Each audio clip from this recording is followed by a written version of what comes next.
Welcome to this week's show, the Irish Fantasy Punts, with you again for an unraveling of last week's fantasy football and a preview of next week's fantasy football. But unraveling the fantasy football this week is a bit of a strange one because Jonathan Taylor killed me, and everyone is now panicking over Derrick Henry, our Shane included. I'm not panicking, but I'm not panicking. What are you fucking talking about? He's going to come good. He's going to come good. Back to talent. Just back to talent, lads. Yeah. He'll come good eventually. But back when they're not loading the full 11 men in the box against him, he has a chance. I did contemplate sending you an awful trade offer this morning for Derrick Henry just to see would you bite. No. What Like would you take for I'll Derrick accept. I would accept Jonathan Taylor with like a Ford for next year. I was contemplating That's sending fair. you AJ Dillon and Zeke in a trade package for Derrick Henry, but then I was like, no, it's just never going to happen. Zeke's a bigger mess than fucking Henry is. Yeah, you were relying on my love of the Cowboys to take him, but what you don't realize is I don't really want Zeke anymore. Poor People Zeke. keep saying feed Zeke. I'm saying that's the problem. He ate too much. Man ate too much, can't feed him anymore. Stop feeding him. Jamie, how'd your fantasy week go? Fucking just tell him how it went, will ya? Someone played the Champions League tune. Oh, they're the champion. Oh yeah, I won. I won good. For a bit of background information for everyone there, Jamie and Shane were playing this week in our league. Yeah, Yeah. and Jamie had It was two a- players have career days, and Aaron wa- Jones played the best he's played since week 3, I think, last year. does this Unbelievable. against Bears And all the Kyler time. Murray. Kyler Murray had like 8 points worst going into half the of last football. 6 minutes of football. He had like 8 points and came away as like what, the 4th highest scored quarterback in a week or something. Did you see that 2-point conversion? They mapped it out. He ran Sorry, like ninth. 86.4 meters or something stupid like that. Yeah. That was unreal. But, like that's what kind of Murray can do. He plays so bad, and then next thing, bang, he's running game just gets you fantasy points. He's at half time with him dropped. I already had him on the waiver wire. I still have him on the waiver wire. I was like, gone. He's gone. I don't fucking give a shit. He's gone. It's like he's already tossed me in my league. I have Russell Wilson on the waiver wire now this week. He's gone for me. He didn't. He didn't do his shuffle that Kyler did. I think getting rid of Russ this early, boy, I think Russ is a mistake. If Judy comes back healthy next week, that they do have some serious offense. It's just, as soon as Judy went out of the game, it seemed like Russ was gone as well. Like this, the whole thing that he had with DK and Tyler Lockett was he could go to any of them. Didn't matter. We've said it loads of times here since he went to Denver. It's a pick 'em week between his two receivers. He just does not seem to have that communication with Sutton, though. He doesn't seem to be able to go to him. Oh, he does. You don't see Sutton's week. Sutton had a great week. Yeah, but how much did he struggle before he got it to him? Like, he was just struggling so bad. Like, apparently the offense, like the coordinators and the head coach, they're not calling the plays until like 5 seconds before, so they have absolutely no time to set. Did you watch it? I saw it on Red Zone. It was so frustrating. Like I'm not even a Broncos fan, and I was like, "What are you doing?" It was insane. Like you were saying, they were waiting down to the last 2 seconds, and then they were like, "Oh shit, what are we gonna do? Oh, can we call a timeout?" I'm like they're one of the best offenses in the league on paper, but they just cannot get it going whatsoever. Like they're one giving the ball to Williams when you should have been giving the ball to Williams. Gordon wasn't really in the game at all. Sutton was in the game, bits and pieces, but they just couldn't get the ball to him. It was just madness. I don't know what was going on. Like, they should have taken a leaf out of the Cardinals playbook and abandoned the playbook, because I think once we took Cliff Kingsbury out of the game, it was fine. Just let Kyler run around. It works. Just someone do a 9. Someone run a 9. Kyler run around. We'll see what happens. Just somebody go along. it's like that episode of The Simpsons where Homer has the Little League team, and they just say, "Right, you just spin around, you fall over." Oh, it was. Now, in fairness, the comebacks this weekend were absolutely fantastic to watch. Even though every one of them hurt me in fantasy, they were excellent to watch. We'll do a quick rundown then of what we're going to do this week. We're going to do our weekly review of the studs and duds in fantasy. We're going to do a preview of next week's fantasy games, who you should be looking for, who you should be playing. We're going to talk about a trade that we saw in a dynasty league this week. 113. It was it was divisive between the three of us, to say the least. And then what are we going to do for our final segment? We're going to pick out a bet or something, or are we going to pick bold predictions or something? Bold predictions, man. We might do our picks of the weekend as well, but I think bold predictions and picks of the weekend sounds good to me. If we'd done our bold predictions this week, mine would have came true. Right, we'll kick into the review then. So let's get our studs and duds up. Does anyone have any horrible mentions of people they want to say first who they now despise in fantasy football? I had despised Kyler Murray for half, but we're okay. We're fine again. We're okay again. So top of the list at the quarterback position, Tua. My God, that was a ride. Tyreek Hill can run fast, eh? Special. Hey, don't forget about Jalen Waddle, man. Jalen Waddle was torching DBs for fun. Yeah, I think Tua might be a good waiver claim this week, all right, just because the weapons there are so serious that even if Tua plays bad, he's still going to get 3 passing touchdowns. There's no running game at the minute either. Yeah, which is surprising, especially since they paid Chase Edmonds. Doesn't make sense, really, does it? Yeah, no, but he is a bench. Yeah, but look, what did he get? 50 points this week. Like, he's not going to get that every week. And like, the Ravens defense just collapsed in that second half. They had that ball, they had that game in control. I don't know what happened to them. They just kept blowing coverage. So, yeah, maybe I agree. The Ravens defense. Go get Tua, stash him, but I wouldn't be playing him because they're playing the Bills next week, aren't they? Bills next week, yeah. I think I'm gonna stare down that eye of the devil and play Tua against the Bills. Because surely it's high scoring. But hey, you don't have the last waiver wire in our league anyway. You can go get him in other leagues. You might be him, but in our league, you ain't getting Tua in our league. I think I'm ahead of you in our league. Oh, you are? Like, I'm not getting Tua, but you ain't getting Tua. He's actually not my waiver priority for the week, so I won't give you that information anyway. We'll move down the list. So Lamar Jackson, Josh Allen, they both had big boy weeks as well. That's standard enough. Lamar Jackson went against Tua, and they just kept scoring. Yeah, that game was really just a shootout, wasn't it? Like, Lamar just said, "Hey, look, give me the first half," and Tua said, "No bothers, I got the second half." It was just like, oh, you see what you can do in the first half. I bet you I'm better in the second. It was just nuts. Like, Bateman, career day. Jalen Waddle, career day. Hill had the best day he's had since mid last year. Both nearly went for 200 yards receiving. Like, it was unbelievable to watch. Just high flying football at its finest. Definitely the matchup of the weekend. It was great to watch. It was a brilliant game, yeah. Josh Allen then had a big day a big night last night. Well, he completely destroyed the Titans and was finished by the third quarter. Everything went wrong for the Titans, like you said earlier, but he had 26 completions on 38 attempts, for 317 yards and 4 touchdowns. And then you also add in 1 attempt with 10 yards rushing, just to give you a little bit of a rushing baseline for his 38 points. Oh. Yeah, just incredible. Like, he's just incredible. Like, I can't see the Bills getting beat at this point. Like, they were my pick when we kind of fluffed it there a couple of weeks ago. But like, they're just so good on defense, on offense. He's so much time. His offensive line is class. Like, he just looks unstoppable at the moment. Yeah, his little things are after getting better with him this season with Josh Allen. He's actually gaining yards, not even by throwing it or running it. He's literally drawing teams offside so much in the last 2 weeks.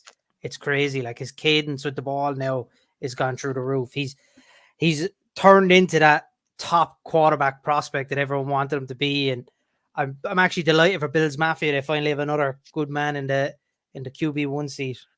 Be interesting for him this year. We'll call this next section the what the hell. So Jared Goff, Jalen Hurts, Flacco, and Carson Wentz. Oh, so all had 34 points except for Wentz, who had a measly 33 points. But this section is just madness. Jared Goff had 20 completions for 256 yards and 4 touchdowns. Jared Goff. But he is the only man out of those other of all 4 of them. He's the only one I would realistically look at picking up and putting in my team. Jalen Hurts genuinely can't pick up.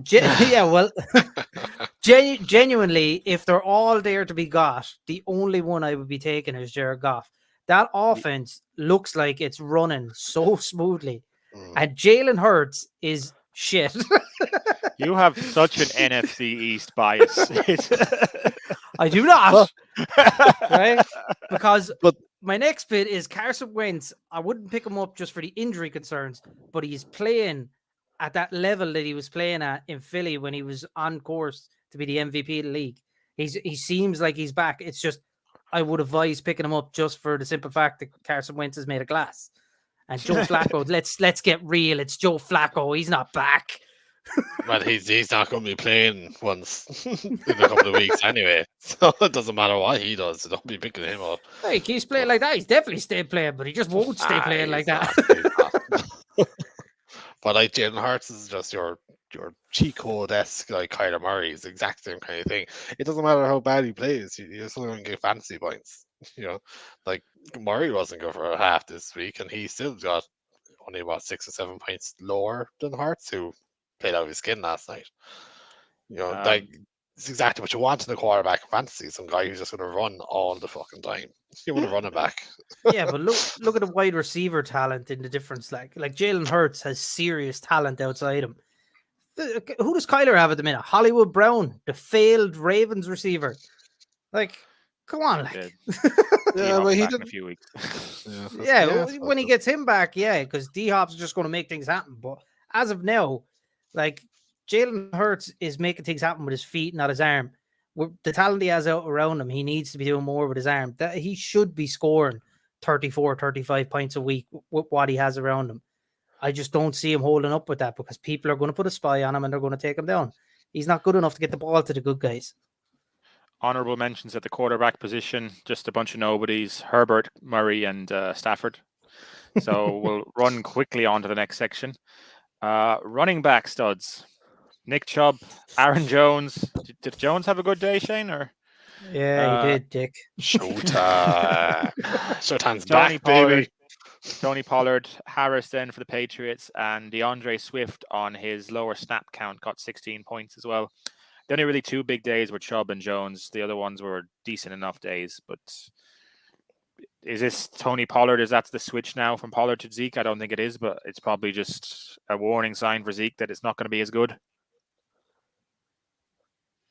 Yeah, Zeke isn't going to get the same share of the ball that he was always getting. We said this coming into the season. It's going to be more 50-50. Zeke wants to be in there more. He wants to show people he's back, but realistically, the body is wilting. He's a great north to south runner. He puts his head down, gets in between the tackles. He'll gain you that 5, 6, 7 yards, but Zeke's not going to break off 30, 40-yard breaks for you the same way Jonathan Taylor can, or Derrick Henry, we please hope will come back to doing that, or even the likes of Eckler and them boys, Aaron Jones, who was doing it all night the other night. He's not that guy. He never was that. He was year one, rookie year. Zeke was that guy. He's never been that guy since. It's only gotten worse. Tony Pollard is a 20-yard a play guy. He can break. He's got breakaway speed. Tony Pollard's the future. Yeah, I think we've been looking at least a season and a half of Pollard taking over there for a while. It really seems now's the time that he probably will start taking over the next few weeks.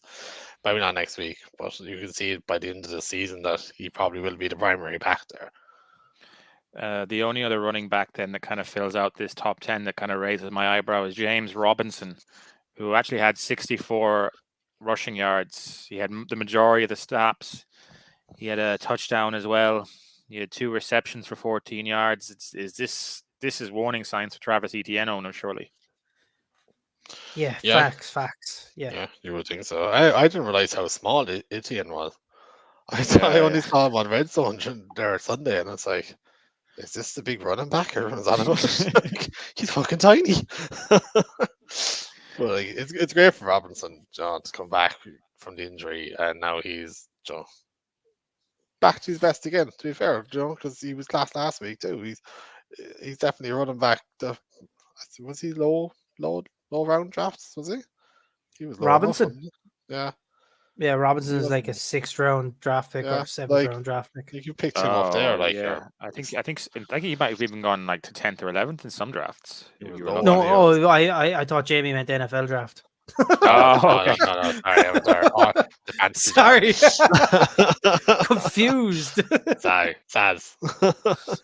But like, Um, geez, you're delighted with his output of that. Like, Yeah, Oh, if you got him that late in your fantasy drafts, you're laughing. Wide receiver stud Stephon Diggs. Oh, that was an explosion. 14 targets for 12 receptions, 148 yards and 3. Followed closely by Tyreek Hill, who had a pathetic 11 receptions for 190 yards and 2. Our boy then, Amon-Ra St. Brown, who we were mad on at the start of the season, 9 receptions on 12 targets for 116 and 2. Jalen Waddle closely behind Tyreek Hill with 11 receptions for 171 and 2. And then closing off the top 5 for the week was Garrett Wilson with 8 receptions on 14 targets and 102 yards for 2 touchdowns. Do we think this is real for Garrett Wilson? no, No. I don't. No. I think that's a flash in the pan. I wouldn't go if you can get him, stash him, put him on the bench. But I wouldn't be. I still think Moore is the number one there. Moore wasn't targeted a lot this week, but Yeah, I think you have to have you have to have a higher snap count for me to be considered this kind of output to be regular, and his snap count at the minute is about 60%. Like everyone else who's above him, Jalen Waddle 80%, Amon-Ra St. Brown 85%, Tyreek Hill 76%, and Diggs was actually only on a 66%, but usually really impressive. yeah, but I think Diggs came out for a lot of the 4th quarter as well, didn't he? He sat because they were gone so far ahead. Yeah. So like that stat this week, it's a bit lower than what it should be, but usually Diggs is an 80% of the time guy. So like to have that, you kind of have to be above 75% to be regular getting that every week, and I just don't see that with Wilson. I'm going to put him at the top of most waiver wire claims if I can get him, purely because it's his 2nd game. You never know. You may as well try and get in now, because like, you know what it's like at the start of the season. It's just lotto tickets you're buying. Yeah. I think we do have to call an honorable mention to Christian Kirk, who we called last week. Well, yes, Cooper Kupp and Christian Kirk are the next 2. Because he was. Oh, he was good. He's good, isn't he? Yeah. He's not bad at the old football. He's not bad at the old football, right? You'd wonder why the Cardinals left him walk. Cliff Kingsbury.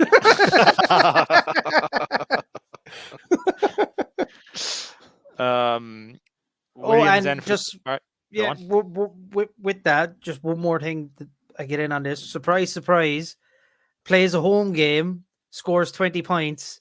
Is Amari Cooper. Did absolutely nothing on the road last week. Did nothing on the road. Comes home. He's like, playing at home now. I live 5 minutes down the road. Play this week. So Mike Williams, Amari Cooper, Drake London for the Falcons, looking like he's the alpha dog above Kyle Pitts for the touchdowns anyway. Nelson Aguilar. What? Flash in the pan, man. That was the catch Curtis for the Samuel. Touchdown that he had was class. But yeah, but at the same time, Mac Jones really underthrew him on that, didn't he? He had to like climb over the defender to get it. Oh, it was class. It was deadly to watch, but it was just it's never going to happen again. Like it was like that DK one where Gino like so underthrew him by so much that he just had to like, you know, basically crawl over the defender to get it. Yeah, poor old Gino. Wow, he's getting old. His arm's not as good as what it used to be. All that sitting on the touchline playing with himself. It's that we're losing a bit of strength. I don't think he had much skill in the first place. The tight end studs, Mark Andrews and Darren Waller. After that, like you have your Gesicki's, your Big Irv Smith's getting 12, Zach Ertz getting 12, Dwelly for San Francisco 12, Thomas for 11.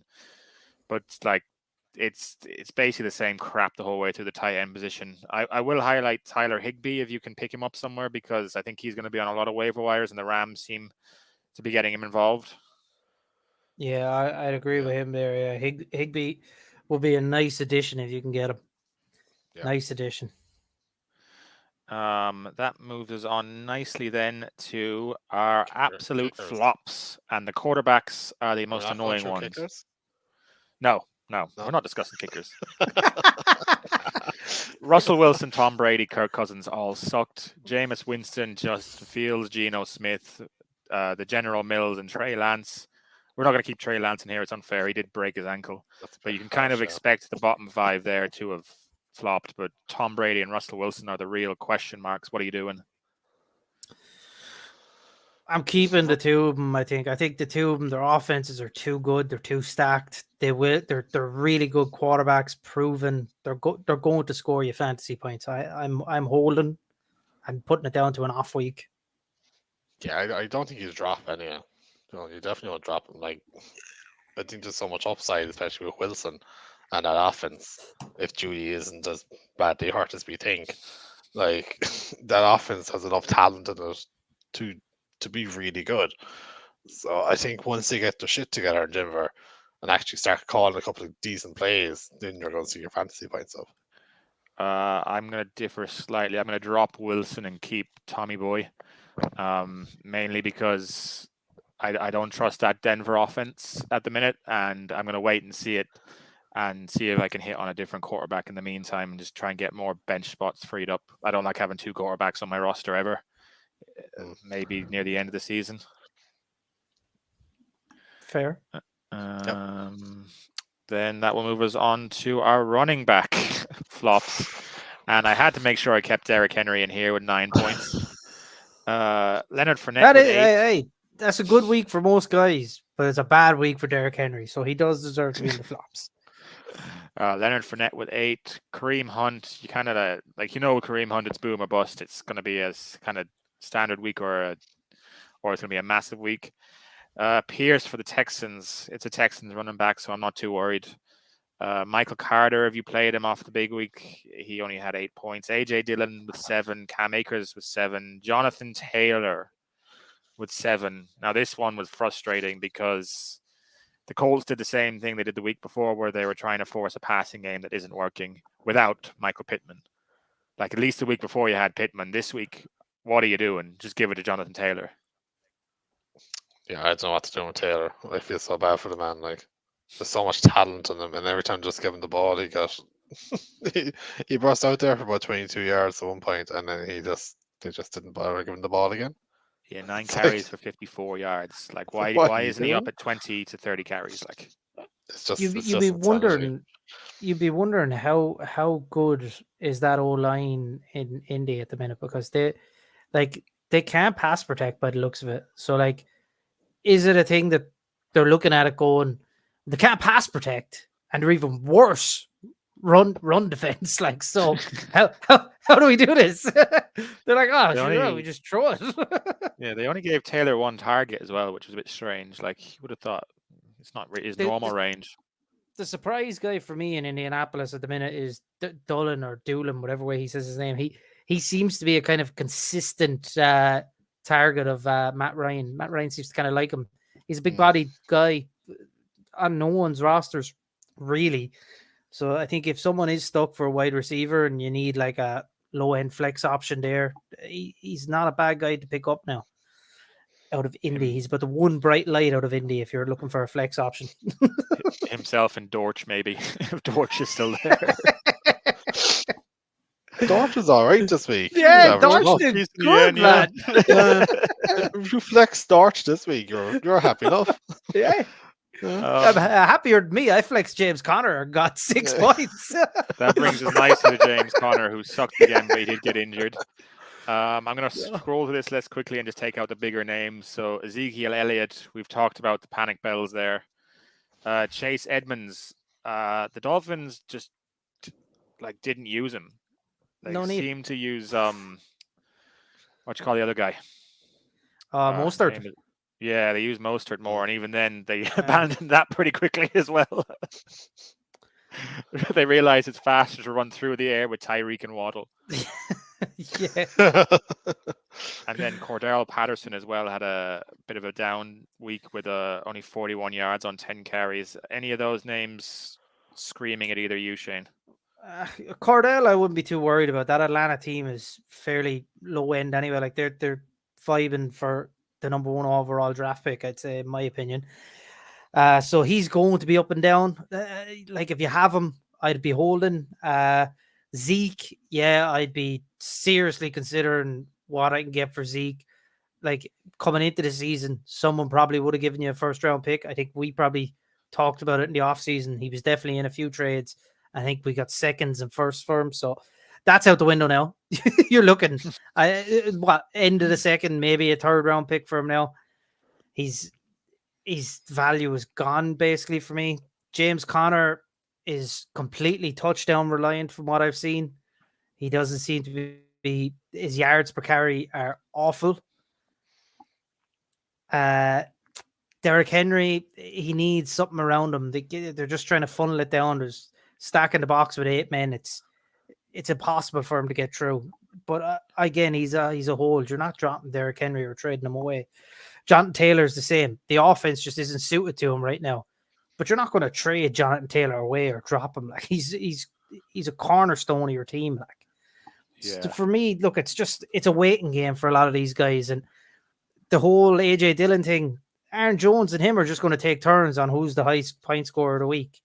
That's swings and roundabouts there. It's gonna he could be the top dog next week. Jones be down with 8 points. We don't know. Like we'll see as it goes. It's whoever gets the yards there first. Like that's it. So to be honest, everyone goes into the end zone. Yeah, one you missed there was Dalvin Cook as well, which is. Oh yeah, Jesus! I thought that was James Cook. The two of them are there,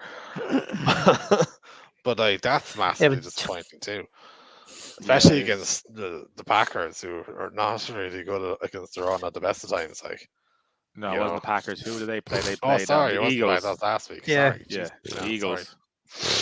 And they demolished you. I know. Yeah. You have the same record as the Cowboys. I know. The Cooper Rush-led Cowboys. Yeah. Wide receiver duds: Jamar Chase, Alan Lazard, Devontae Adams, Justin Jefferson, Mike Evans. So, I wouldn't worry about any of these names, but it's just annoying to see. I would worry a little bit about Lazard, if I'm honest. It seems to me he's not fully healthy. He doesn't seem. No. Yeah, it's not like he's not a guy I'd be starting. I'd happily keep him on my bench, but he's not a guy I'd be throwing into the starting lineup unless you're like really struggling. But the rest of them, no, they're all going to be good. There's no worries there.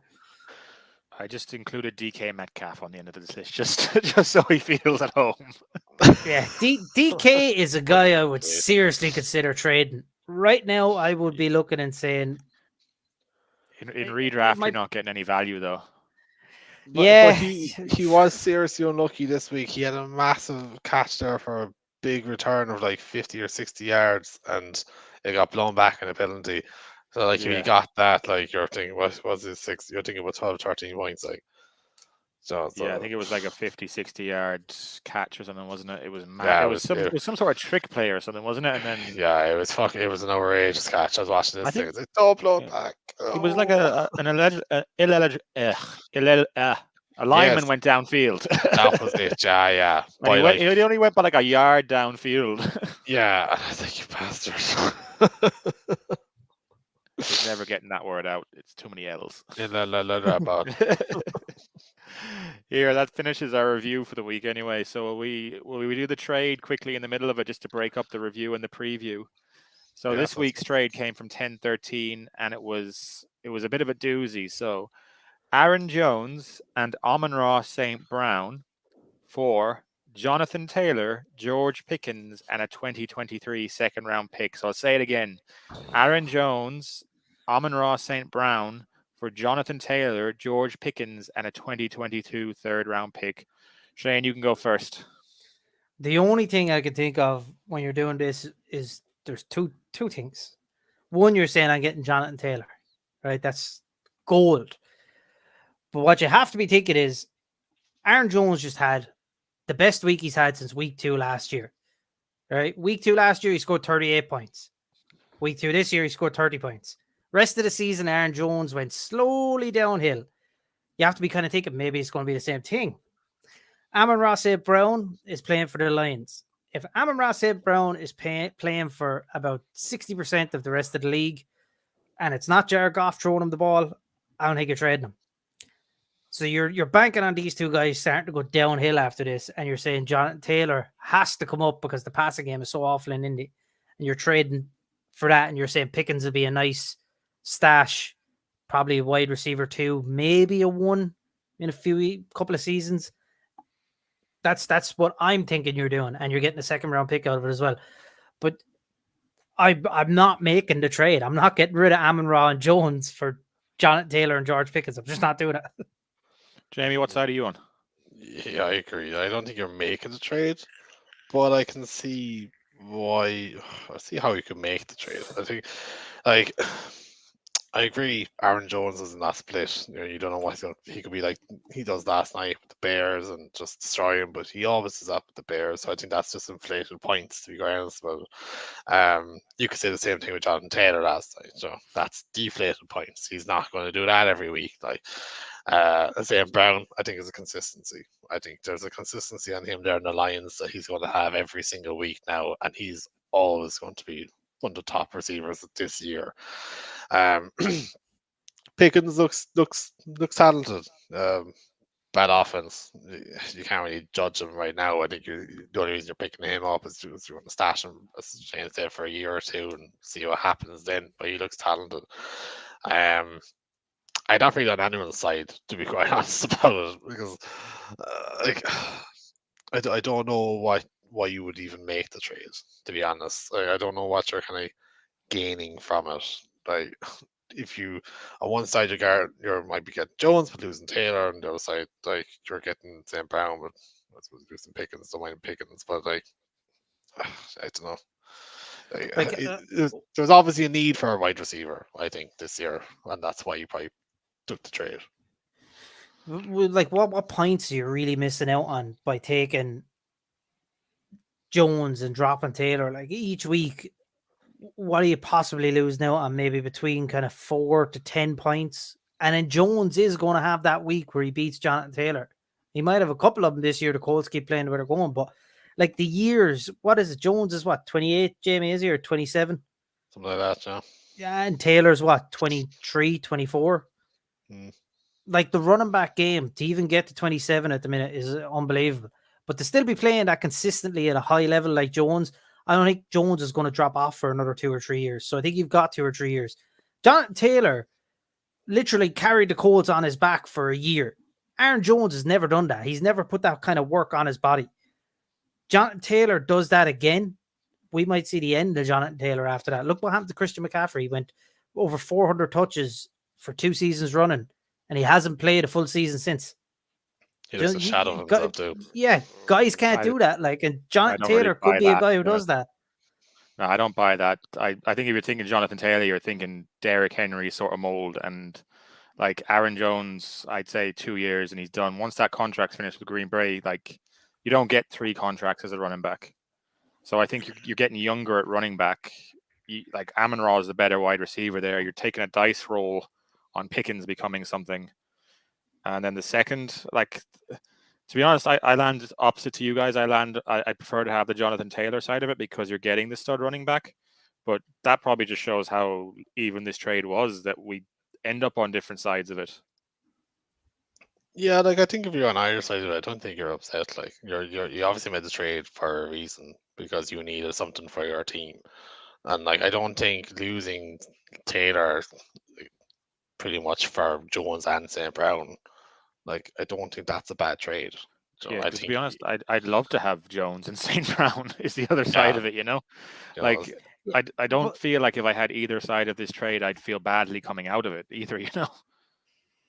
No, but like, my one thing is, no matter what I'm doing or what way my team is, I'm always in the mind frame of win now.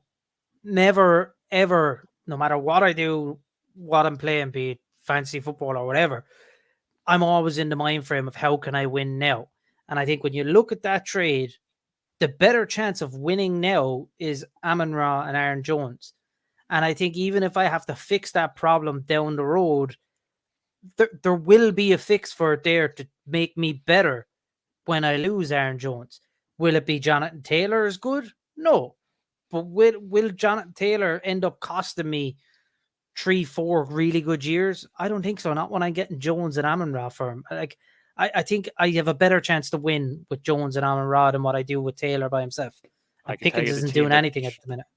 The team that traded for Aaron Jones and Amon-Ra, so their starting lineup will obviously have to change now, but it has Lance in it, Aaron Jones, Travis Etienne, Amon-Ra St. Brown as a wide receiver 1, Darrell Mooney, Gerald Everett, DJ Chark, Breece Hall, and then at the wide receiver position, Keenan Allen is there, but he's injured. At the tight end position, I think I saw George Kittle is there, but he's injured.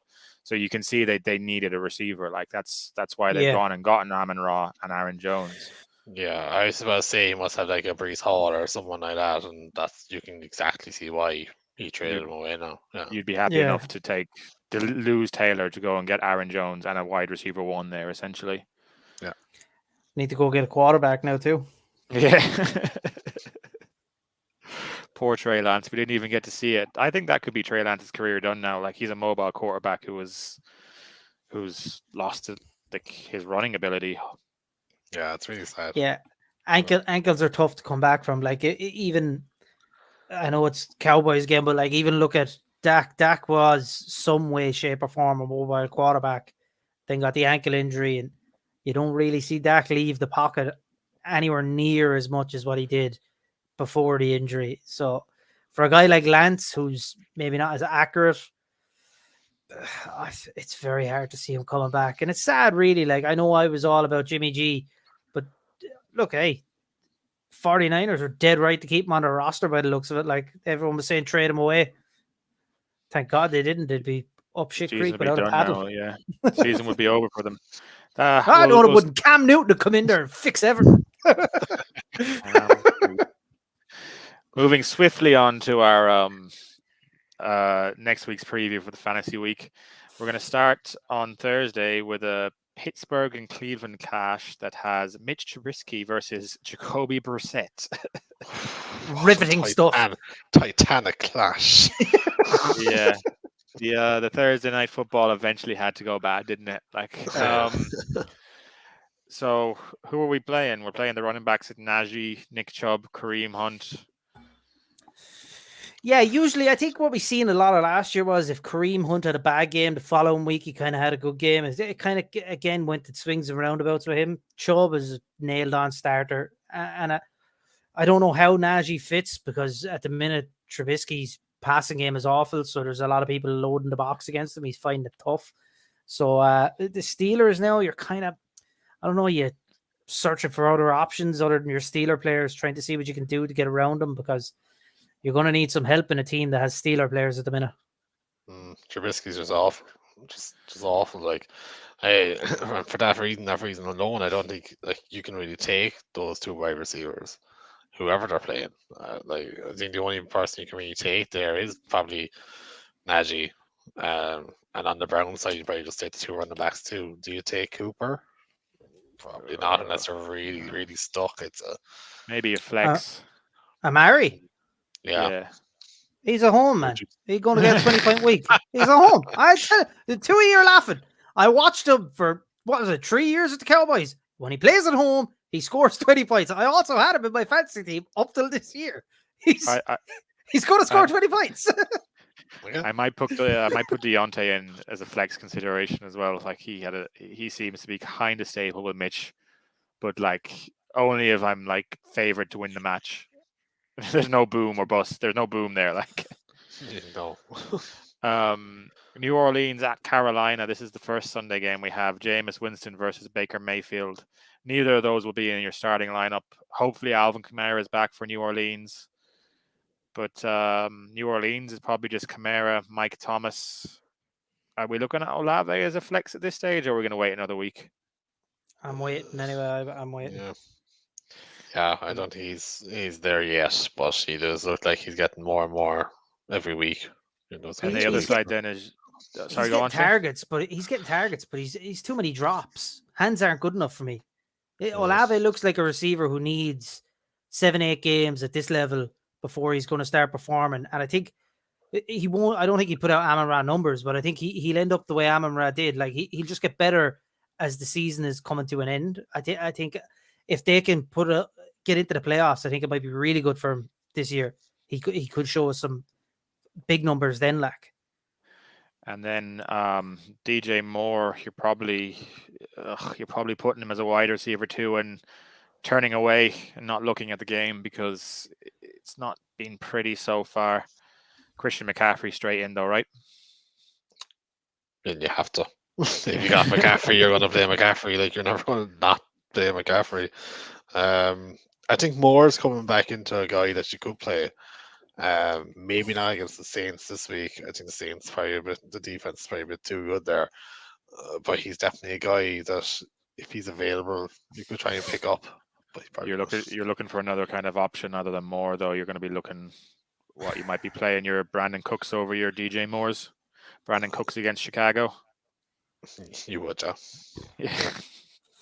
100%. That actually brings us to our next game. Houston at Chicago, Sunday, 6 p.m. for us. So that's the early game for the States. Davis Mills versus Justin Fields. Pick up the Houston defense if you can, because Justin Fields is not passing the ball. Never mind that, man. The Houston defense is looking decent. He's been all right the last couple of weeks, hasn't it? Yeah. They're not going. Houston are going to be absolutely awful going forward, but on the defensive side of the ball, they're like, yeah, we might be shit, but we're not going to be easy to beat. I think the only person I'm actually playing here is Brandon Cooks. But look at it this way with the Texans: like, they played the Colts and they played the Broncos, who are both have serious offensive problems. Like, yeah, or was it problems Houston caused? Houston, we have a problem. Chicken or the egg? No, Houston suck. Really, them two offenses were terrible. Chicago, you're all right. Let's play a spade here, lads. We're not playing anyone here. You're going to give up on, like, are we giving up on Mooney at this point? And Komet? Yeah, Mooney and Komet are dead to me. Brandon Cooks now will play. Cut the bastards. Yeah. Okay. Kansas City at the Colts. So that's Sunday, early window again. Patrick Mahomes is in your team anyway. Matt Ryan definitely isn't. But then Clyde Edwards-Helaire, Jonathan Taylor. Yeah, they're probably both getting in there as well. Helaire, you're just riding with him at this stage. And then the Kansas City wide receivers are the real question here. Juju, MVS, Hardman. Can we play any of them? No. Yeah, no, I would say they are all a flex option. Like, they're not my wide receiver 1 or 2, but they would be a flex option for me. Like a real Russian roulette. Yeah, but the Colts defense has been so bad as well that, like, one of these guys is going to have, now, who knows who, but one of them is having a 20, 30-point game this weekend. Yeah, someone is. Someone other than him is also having that kind of a weekend. No, it's Kelsey. It's probably Edwards-Helaire, like. Yeah, I don't know, man. I'm looking at Edwards-Helaire and saying he is getting good points at the minute. How much can I get for him? Yeah, the attempts aren't there and the targets are less than last season, so you're just waiting for it to blow up. Michael Pittman can play in week 3 according to Frank Reich, so he better bloody play. Yes. Thank God. We complained about, man. Pittman and Waddle just had their career day. I could have hit him at 200 points this week if Pittman was playing. Oh, you wouldn't have. The Colts were shit. This will be a tasty game in the early window on Sunday. Buffalo at Miami. The high-scoring Miami versus the high-scoring Buffalo Bills. Tua versus Josh Allen. Devin Singletary versus Chase Edmonds. Oh, sorry, I didn't mean to laugh. Oh, that's lousy. Watch now, the Yeah. two of them have the game of their lives. So there's no running backs in this game. Neither of these quarterbacks need running backs. So you're playing your Diggs, your Gabe Davis if he's playing, Jalen Waddle, Tyreek Hill, and the quarterbacks. Dawson Knox and Mike Gesicki. Any thoughts? I would stick in Gesicki. I'm kind of still out on Dawson Knox. How do you They do seem this to week? I just didn't go see to his stat whatever line. tight end they want at Buffalo. It's just like, there's a different guy out this time. We'll just throw it to him. I would be the opposite. I go Knox instead of Gesicki here, to be honest. I guess. They're I both kind of Knox, sick. I do like Knox. Yeah, he had a decent second week anyway. The first week was a goose, wasn't it? Like, they paid him a ton of money. He has to eventually start getting the ball. I think that's the problem. Josh Allen can just throw it to anyone. He's a bit of a Patrick Mahomes type. I think if the Davis isn't playing, I think McKenzie could be a nice pickup. Yeah. Hopefully Gabe Davis is back though, because I need some help. Detroit at Minnesota. This is in the early window on Sunday as well. Jared Goff, Kirk Cousins. Are you looking either their way? If you have Russ, are you thinking of pivoting to either of these options? I would go Goff. I would genuinely pick up Goff. They seem like an offense that's put together fairly well. I think if Hawkinson's hands were better last week, I think you were looking at just a shitload of points for that offense, fantasy wise. Like he dropped 4 balls or 5 balls last week for what would have totaled like over 100 yards. It was like nuts. Like the offense just looks so well put together. So I would pick up Goff. Kirk Cousins, like he has so much talent around him, and then he just goes off and does Kirk Cousins things like He was he's under just the week lights to last week. night, so he doesn't like prime time. No, he's not a prime time kind of guy.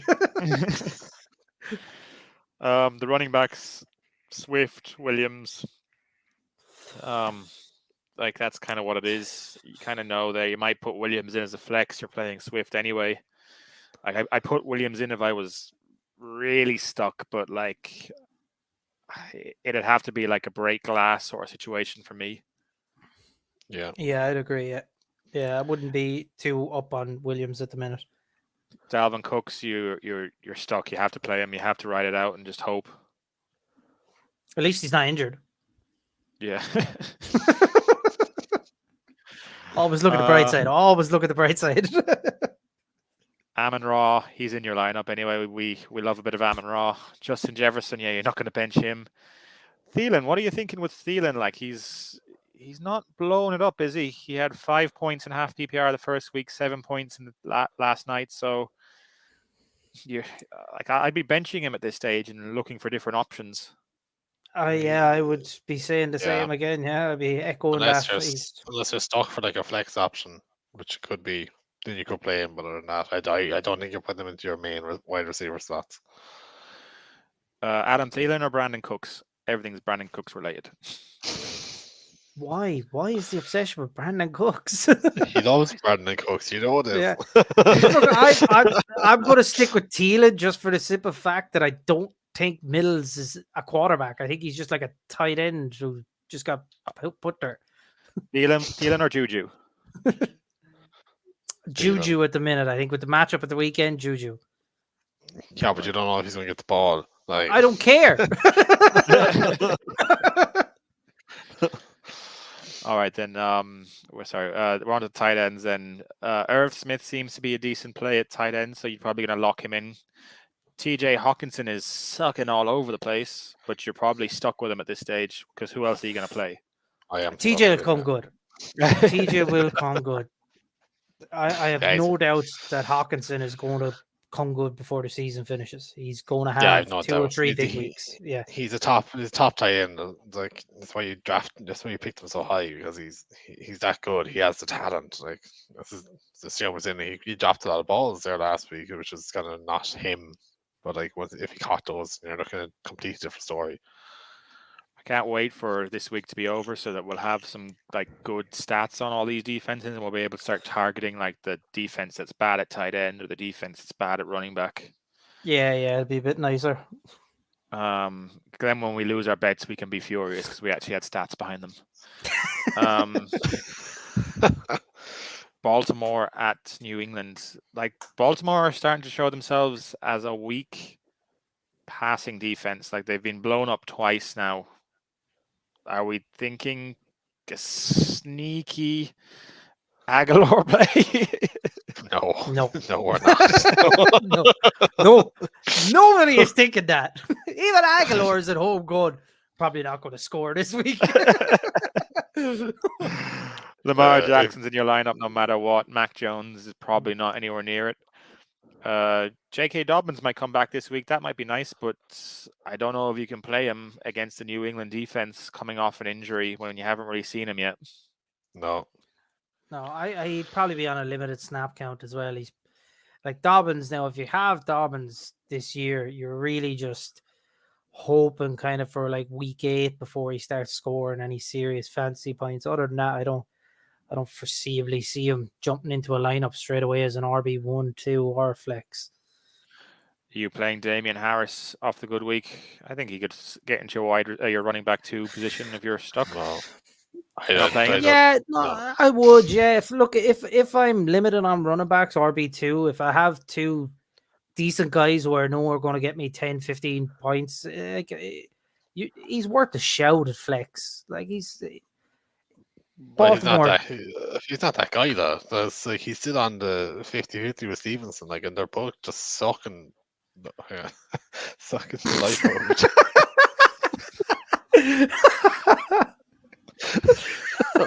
Terrible choice. Jesus. I tried to catch that. That just didn't work. It just made it worse.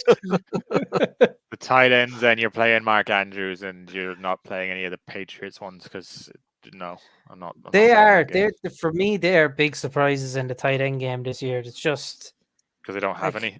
Yeah, it's like what's going on? Like they should be better than what they are. Like I don't know. Well, Hunter Henry put up a nice goose last week, so yeah, like Hunter Henry is a good tight end. Who you're paying a lot of money as well. Yeah. Cincinnati at the Jets. Well, is Joe Burrow going to get schooled by the real Joe Flacco? No, this is where they turn it around. The Bengals come back to be on the W side of things this week. The And 1-1 Robert Saleh Jets has to against take the more 0-2 Cincinnati Bengals. Yeah, look, it's not happening, dude. It's the Jets are losing this week. I'm they're going to come back hard this benching week, my Jets. Brees Hall with his 27% of snaps last week got 12.5 points. No look for him.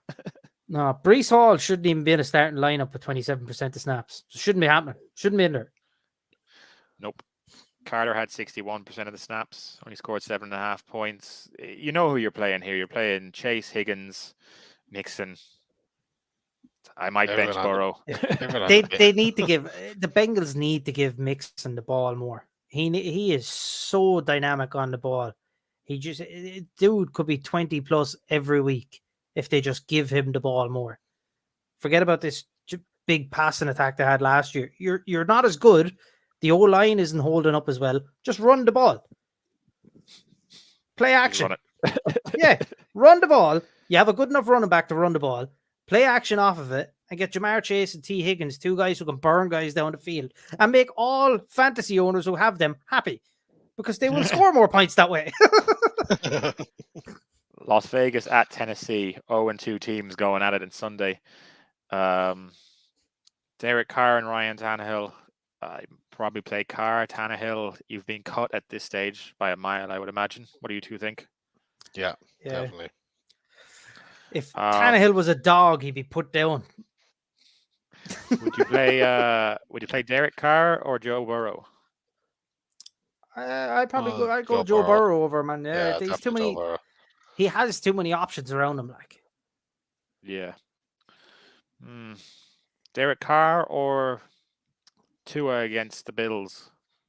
I'd probably go Derek Carr against the Titans defense with Devontae Adams. Yeah.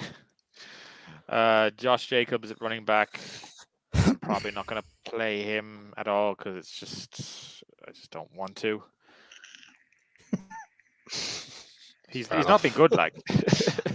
No, No, which is no. look for me was surprising. I did think now that they had beefed up their passing attack, like Renfro, and the fact they had Devontae Adams there.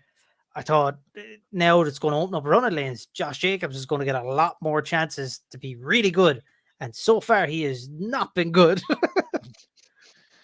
Derrick Henry, you're playing at the wide receiver position. Then Devontae Adams, you're playing.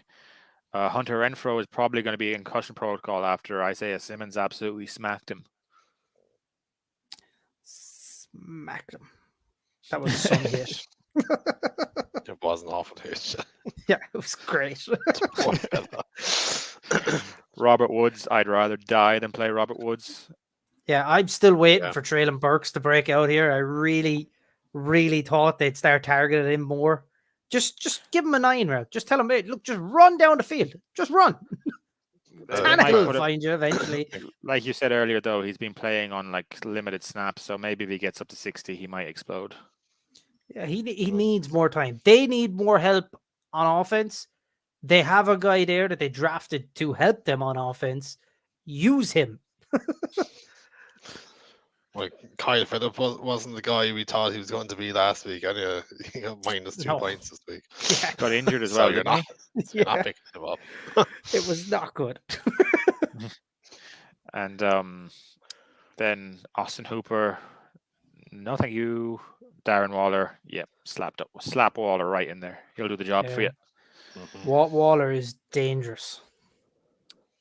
That brings us on to a nice NFC East clash. Philadelphia at the 1-1 Commanders. Jalen Hurts, Carson Wentz, both in your lineup. Probably are. Probably. Yeah, at this time, yeah, I'd say so. Yeah, if you have them on your teams, put them in. Like, would you go Carson Wentz or Tommy Boy against Green Bay?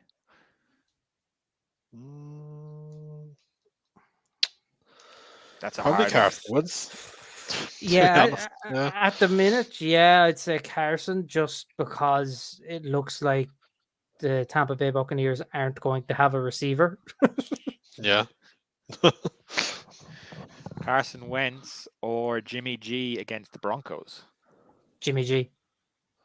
Ooh, Carson Wentz for me. Probably Carson Wentz. Yeah. Jimmy G. Um, Jimmy G can storm back in his first start. Really 6 stormed, tutties. but, you can't play any of the running backs for Philadelphia anyway. Antonio What's the Gibson, point? what do you guys think? you I think could definitely play it now. Yeah, he looks like he's been a little bit more consistent. So I think if you have him, you have to play him. I think Washington need to up their run game a bit as well. They're not going to have it as easy now the way their passing attack has been going. I think they're going to get a lot more blanket coverages. It's going to open up the field for the running game, and I think that they need to really press the running game now as well to show people they have still got a good running back there, and that might make Washington, I hate to say it, but favorites at the moment to go win the NFC East. Quick question on a trade. Would you all trade Waddle for Kamara and Thielen? Waddle for Kamara and Thielen. Yeah, I do that. No. Yeah, I'd want Kamara and Thielen. Yeah, so would I. Running back all day long, guy who can receive it and No. run it. Kamara's a shadow of himself. Yeah, wouldn't but be- He was I injured don't- last week. yeah, like Yeah, but he's a shadow of himself. Like I don't want that headache and I don't want Thielen either. No, I wouldn't. see, yeah, Kamara's adjusting to the new quarterback regime as well. Like he's so solid under Drew Brees, like that now he's not as solid under James Winston. Like but that's to be Nah, expected. Nah, I'm totally gonna try and against it. see if I can get some news on him. Rib cartilage fracture. Yeah, so his ribs are busted. I don't know, like it is Alvin Kamara though, you know, like Yeah, no, I don't want it. It's the same thing as McCaffrey. He just looks a bit slower. I don't want that headache. To be honest. to be honest, I think I'm trading Waddle if I can get Kamara and Thielen. Like Thielen will be okay at receiver, and you're getting a shot at a brilliant running back, you know. Yeah, you're trading out a guy who's like Waddle is not going to do what he done last weekend every week. He's not going to have 2 touchdowns. He's not going to score. He's not going to have 200 yards. Waddle might get 70, 80 yards a game, a touchdown every couple of weeks. That's what he will be. And that is really good for a wide receiver too. Like, he will go for over 1,000 yards this year. But to get 2 guys, Thielen, who will probably go for maybe 700, 800 yards this year, and if Kamara is back and does get fit, the dude is a monster on his day. Like, I'm taking that every day of the week. Jacksonville at Chargers. It's the evening window on the Sunday. It's both 1-1. Trevor Lawrence is playing okay. Like, I still wouldn't be putting him in my lineup, but he's showing signs of life. Herbert is in your lineup straight away. Herbert's in your lineup if he's healthy. Yeah, he is the ribs as well. I think ETN is a flex option now, but Robinson has cemented himself as your RB2. Yeah, I think you'd play Robinson. Yeah, I don't know. I'd be out on the 2 of them still. Like, I'd play Robinson as a flex. I don't think I go as far as to say he's definitely an RB2 at the minute. He's got the output at the minute, but like, that could just flick of a switch and change, and maybe they go to ETN a bit more than what they were going to Robinson. So Jacksonville is one to watch, I would say, before you commit to anything yet. Just be a bit cautious around them who you're playing. Well, obviously, play Kirk every day of the week. Yeah, that's what I say. Take Kirk. Definitely take Kirk now. Yeah, he's the only receiver you're playing because he's getting everything there. Yeah. Austin Eckler is ride or die at this stage. If you have him on your team, you have to play him. Yeah, and then if Keenan Allen is out again, I will play Josh Palmer, and then Mike Williams automatically in your team. What do you guys think of that? Yeah, 100%. Mike Williams is a lock every week. He's just so good. Tight ends then as well. Like, Everett's probably going into your team because what else are you going to do? Yeah. I think Everett's quite good. Yeah. I think he's going to be a good tight end. Even Jacksonville's tight end, the old New York Giant, Evan Ingram. Trevor Lawrence seems to like him as well. He got a few targets week 1. He's at getting a few more week 2. I think if you're stuck on a tight end, you're sick of tight ends laying goose eggs, I think Evan Ingram might be a little one there that people aren't really looking at to pick up if you're in need of a tight end. Yeah. Who would you play out of the 3? Evan Ingram, Gerald Everett, or Tyler Higbee against Arizona in the next game? I'm gonna go Everett. I'd probably take Higbee. I think. Yeah, I did agree with Shane. I'd go Higbee. All right, fuck off, so. What are you asking? Arizona's passing defense is just so bad. Am I bothered? I'm bothered, like.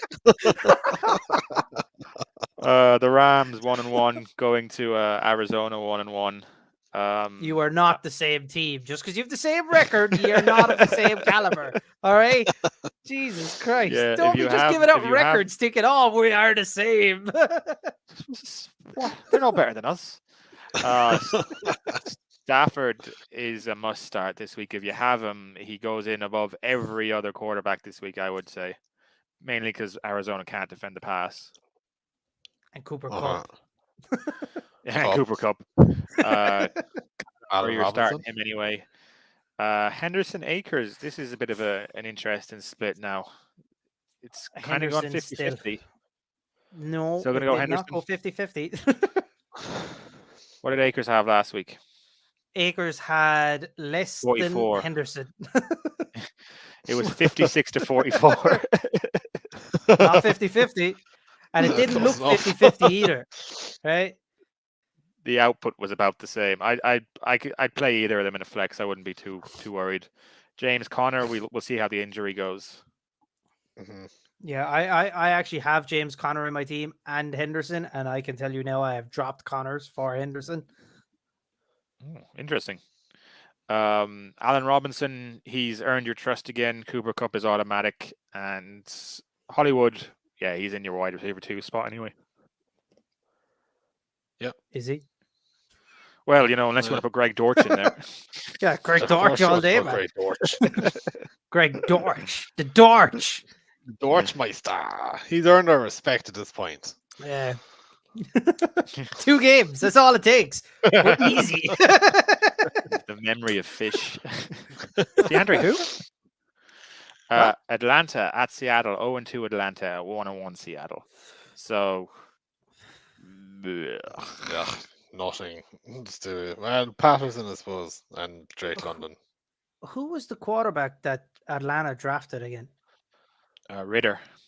Ritter. Why don't we just get a bit of Ritter here?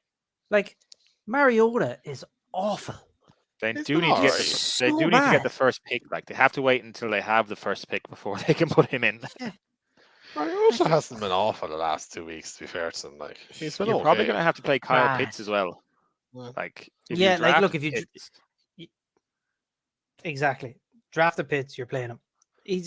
It's so frustrating as a Pitts owner right now. I would say just for the simple fact that Drake London is definitely the favorite target to go to. You drafted Kyle Pitts to be a Kelsey Kittle, and he's just not that now at the minute, just Well, because of that's your Mariota own and fault. Drake London. If you drafted Kyle Pitts that high, that's your own problem. Like, a blind man would have seen that coming, that he wasn't going to be that kind of value. and then Drake London slipping into your flex. Against Seattle, yeah. Yeah. Drake London or DK Metcalf. Take London, No, yeah. I'd go DK. I'd stick with DK. DK is the only real question on the Seattle side because I'm benching both them running backs. Yeah. Yeah. I think we need to see more as well from Walker. Yeah. Yeah, I want to see him on the field more. I really think he has the potential to be good, but Pete Carroll just needs to play him more, man. It's so hard to make up your mind on what to do with him at the minute. Yeah, you just hold him 2 or 3 more weeks and see what happens. Yeah, really, yeah. Green Bay at Tampa Bay. It's the Battle of the Bays. Aaron Rodgers, Tom Brady. It's you're playing a lot of people in this game. Like you're probably if you have either of these quarterbacks, you're probably playing them, unless you have a better option. I'm not playing Aaron Rodgers this week. That's No fact. No. That Tampa Bay defense looks legit. Looks really good. Green Bay's defense can't stop the run. So if I'm a Fournette owner, I'm playing Fournette. Tampa Bay don't have any receivers really this week unless Julio makes a miraculous recovery. So Julio will be the only guy I'm playing if he comes back. Mike Evans is going to have the suspension. Godwin's not going to be back. I can't think of that Godwin small. has a chance. Godwin has a chance. Are you really going to play him though? He's obviously not. If he plays, he's not going to be fully healthy. So you're limiting your points straight away, like because he's not. He's going to be on a snap count probably. So the running backs are the only people we're sure about in this game. Yeah, I would definitely play the 3 running backs. I would play Dillon, I would play Jones, and I would play Fournette. But the only thing is, Tampa Bay's defense have been good against the run and the pass. They've looked worse against the run, but they've been so good against the pass. I'm not playing receivers or Aaron Rodgers. You just don't know who to play there as a receiver. You know, it could be fucking anyone. You don't want to go there. I don't think I have receivers on both sides, as you say. It's probably not where you want to go. Maybe Cameron Brate could be a good pickup for a tight end. Yeah. Would you play Lazard over Garrett Wilson for the Jets against Cincinnati? No, I would probably play Wilson this week if I'm honest.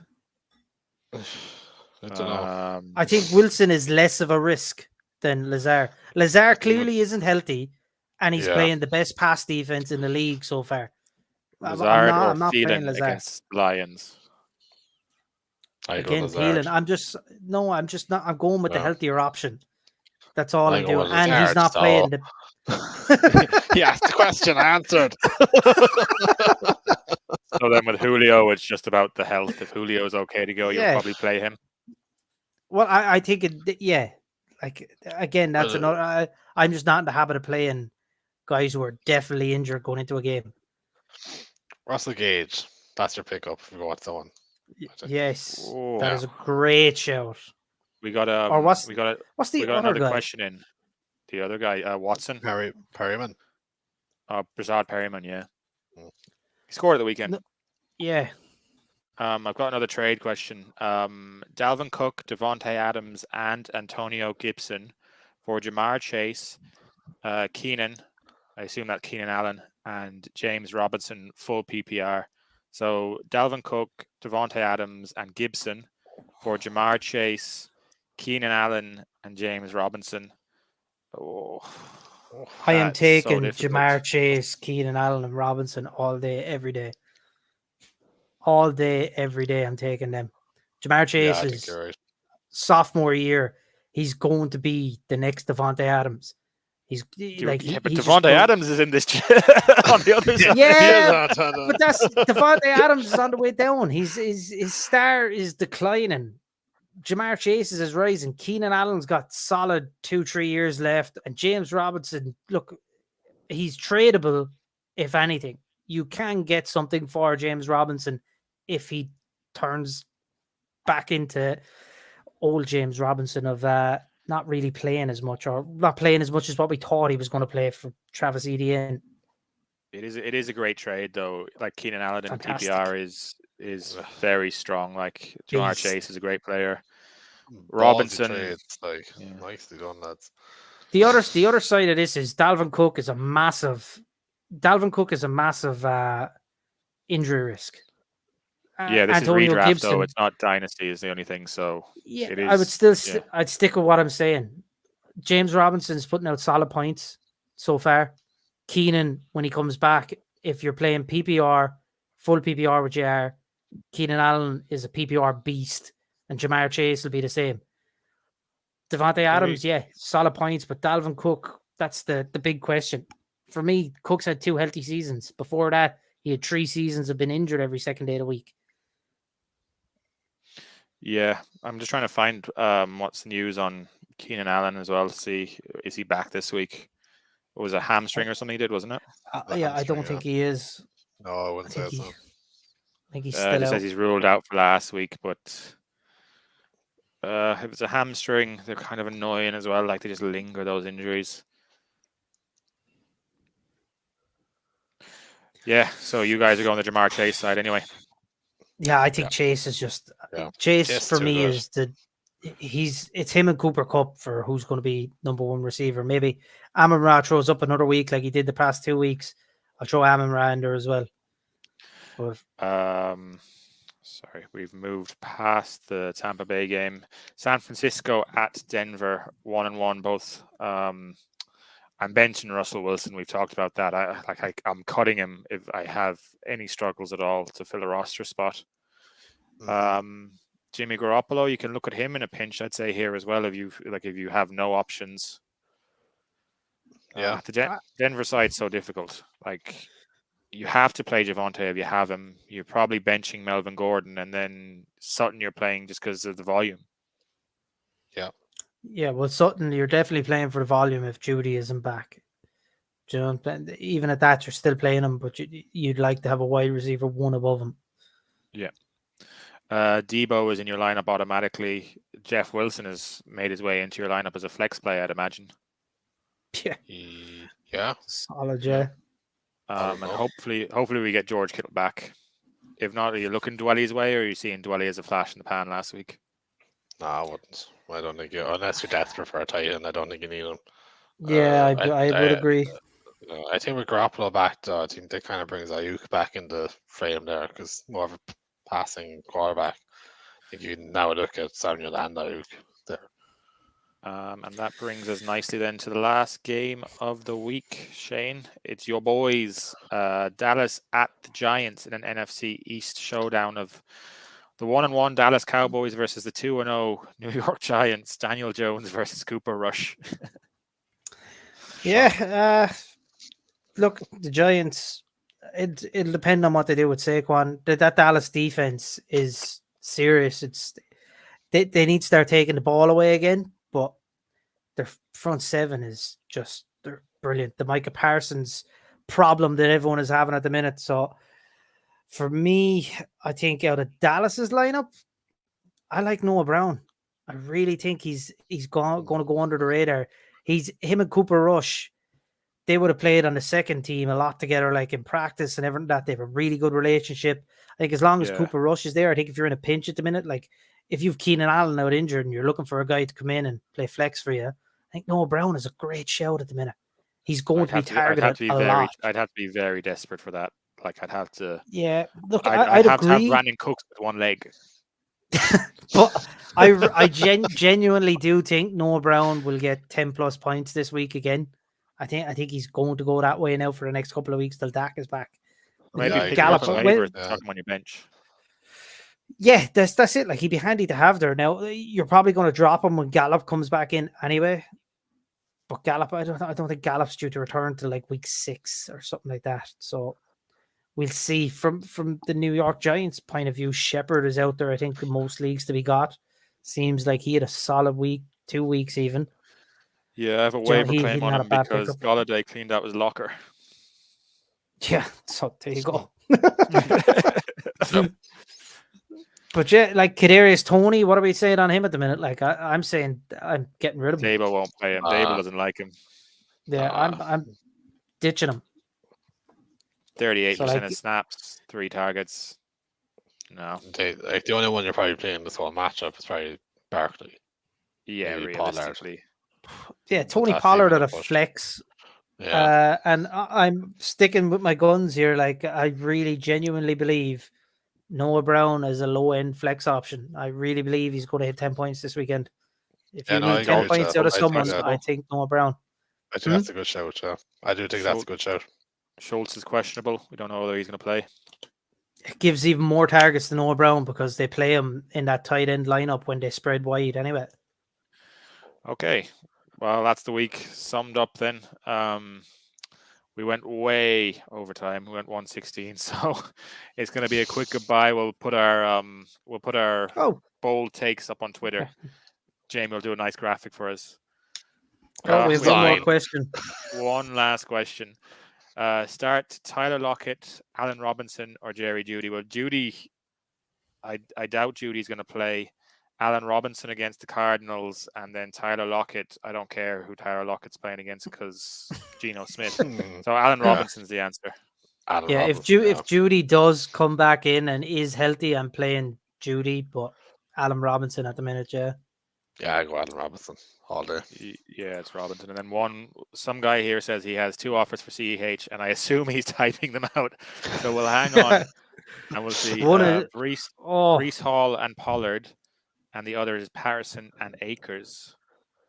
Take Breece Hall and Pollard now. Yeah. Hang on, wait. First of all, is this dynasty or is it redraft? I don't want Patterson and Akers there. Fuck Patterson and Akers, man. Akers yeah, come Breece back Hall more and Pollard's into, pretty good as yeah, well. I want Breece Hall and Pollard there. Lockett went for 110 yards. Yeah, but Lockett's not going to do that every week. I don't give a shit what Lockett does. Who are they playing?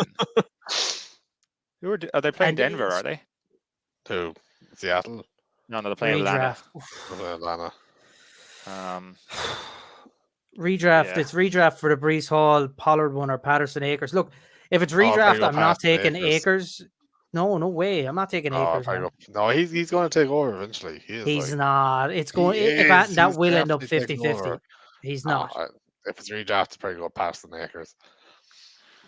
All right, we're going to finish here anyway. Yeah, that is. I'd say hang tough on CEH for another week and see can you get a better offer. No, because he'll flatten his face then. Take the offer, run. You hate CEH hang so in much. tough. Thanks for all the questions, folks. Thanks for listening on the podcast. We'll catch you next week at the same time. Bye-bye, folks. Thanks, guys. Adios.